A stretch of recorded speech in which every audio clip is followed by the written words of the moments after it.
Hey guys, it's Michael from Fire and Brilliance, and I know I say this every single week, but today's episode is super exciting, and there's a reason why. We've been going over all these different types of ring designs in the last couple of weeks, right? From halos, to baskets, to solitaires, to eternity bands. Today's episode is about custom rings. And what does that even mean, custom rings? Well, basically, as long as you can think about it, as long as you can imagine it, then we can make it. As long as it's manufacturable, okay? So with that being said, as long as you can think about it, anything, everything, and all of the things under the sun is possible as long as you can think about it. I'm gonna get right into it for you.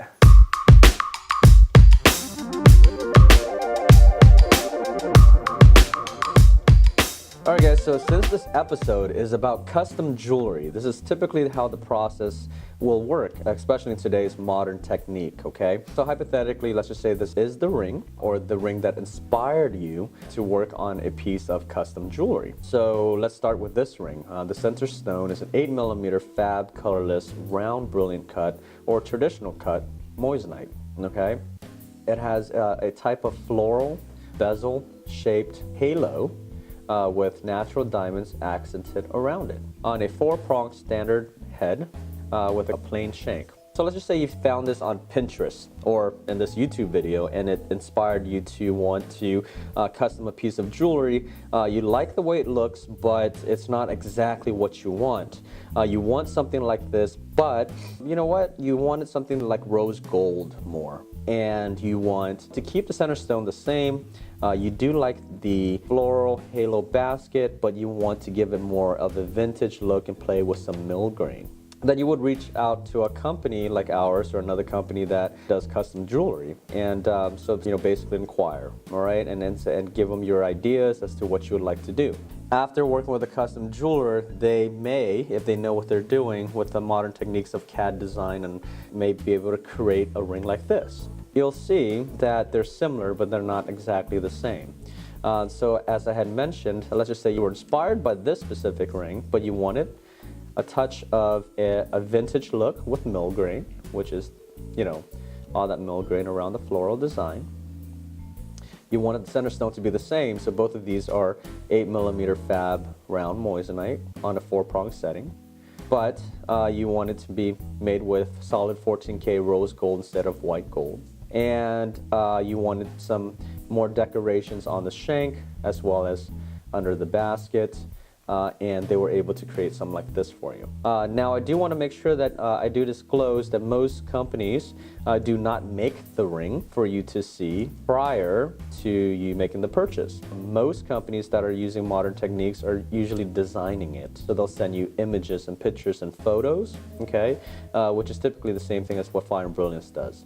So let's just say, after sending you photos and images and those type of things, and you take a look at this ring and you really like what you see, but then you change your mind again, and you end up saying, you know what, I think the 8mm center stone is a little too big. I love the vintage look and feel, but this is a little too much for me. I want to revert back a little bit to the original look, but I want to have an OEC smaller center stone. Okay, and see how that looks, right? So from point A to point B of your inspirations, now to point C, okay? You may end up something like this, where it looks very similar, but it's not exactly the same.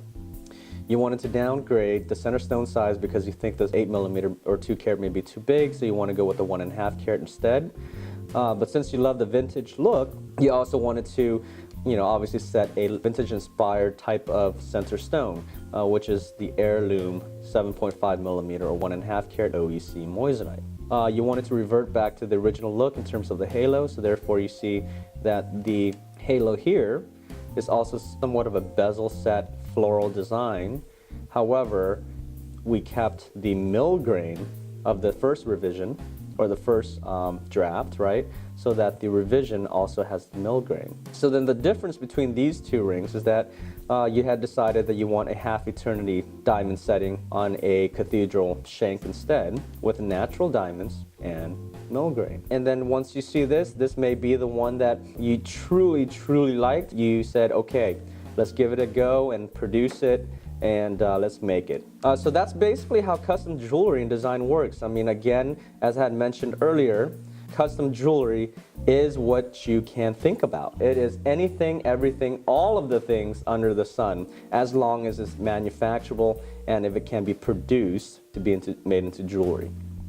The beautiful thing about today's world, as long as you can think it, most likely we can make it.